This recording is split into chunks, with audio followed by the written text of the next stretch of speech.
Turning to the 2020 presidential race, some Democratic candidates are being asked about coming forward on whether they favor reparations for slavery on the campaign trail. We've got to recognize, back to that earlier point, people aren't starting out on the same base in terms of their ability to succeed. And so we have got to recognize that and give people a lift up. And there are a number of ways to do it. Part of my initiative, again, around the LIFT Act is that same point, lifting people up who are making less than $100,000 a year. I have long believed that this country should resolve its original sin of slavery, and that one of the ways we should consider doing that is through reparations for people who are the descendants of slaves. It is interesting to me that under our Constitution and otherwise, that we compensate people if we take their property. Shouldn't we compensate people if they were property? There are massive disparities that must be addressed.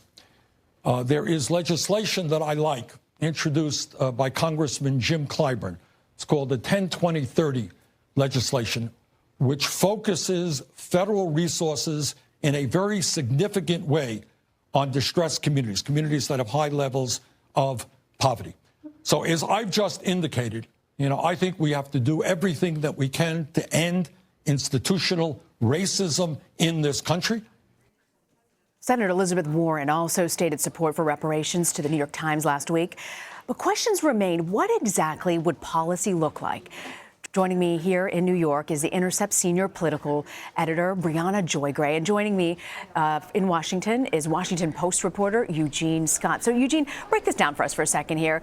What is the issue and why is it coming up right now on the campaign trail? Hi, well, it's coming up because of a few interviews conducted by a reporter at the New York Times with Democratic 2020 candidates regarding reparations. And given that, it's led more candidates to weigh in, giving their thoughts. Most recently, Bernie Sanders at the CNN town hall earlier this week. There is some interest within the black community. More than 50% of African Americans do support reparations.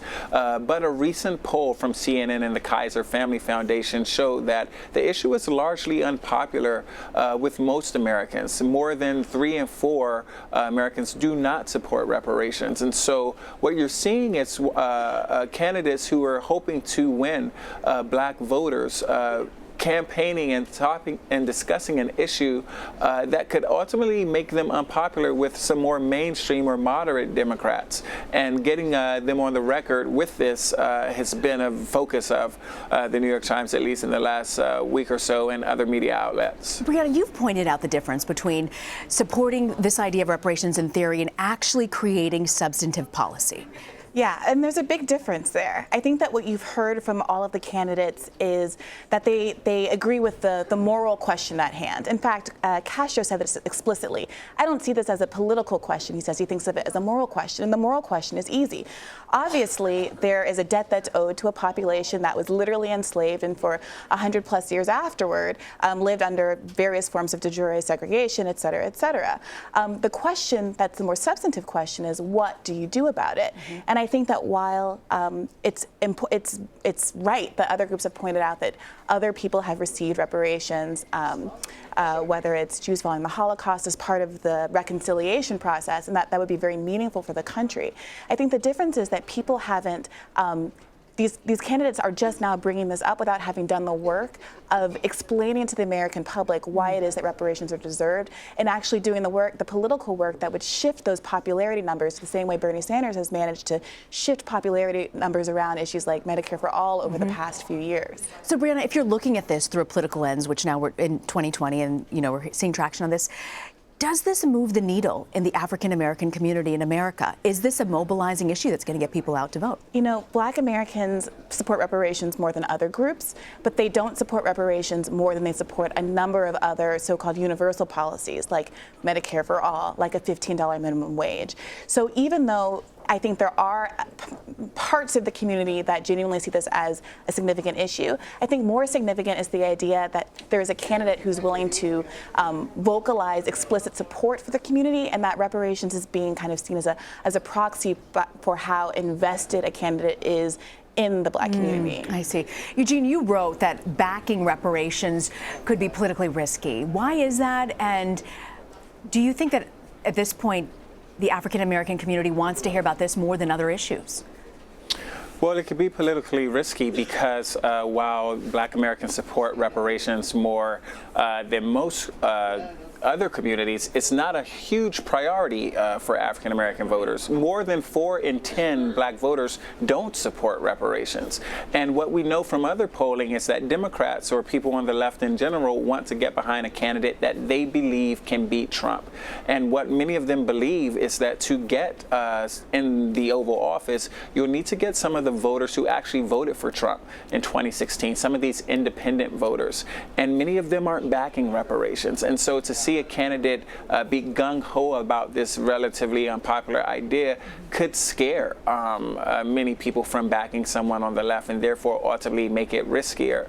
To Briahna's point, we do have polling showing that Black voters care about quite a few other issues far more than reparations, and so any candidate hoping to win the Black vote should perhaps prioritize those issues if they want to be successful in the primaries. And Briahna, it was interesting, you pointed out in your article back in 2016, Bernie Sanders joined Hillary Clinton and President Obama about not supporting reparations. So what's changed this go-round? Yeah. It seems to me that a lot of these new 2020 candidates see reparations as an issue where they can get to the left of Bernie Sanders, and there's not a lot of room to Bernie Sanders' left. And so I think that part of why we're seeing all of this agitation around this issue all of a sudden is that it's seen as an opportunity to kind of box him into a corner. Now, I think that that's also reflective in the fact that you don't see a lot of substantive commitment to what reparations mean. So you see Kamala Harris referencing her LIFT Act, which is a tax credit which isn't racially specific. You have Cory Booker referencing his baby bonds programs, which would do a lot to close the wealth gap, but again, is not reparations in any traditional sense. So I think it's a lot of like rhetorical lip service and politicking, and less so about commitment to the underlying issue. Eugene, what will you be looking for from candidates who have voiced some sort of concern for reparations moving forward? Well, specifics regarding what that would look like. How do they want to repair the tension in the relationship between Black voters and the American government that previously enslaved these Americans' ancestors? Details about how they believe that reparations could close the wealth gap and provide opportunities to make America far more equal in the ways that they believe reparations possibly can. And so it'll be in details. And I think that's what many Black voters who support reparations would want from these candidates as well. Briahna Gray, Eugene Scott, thank you both for joining us.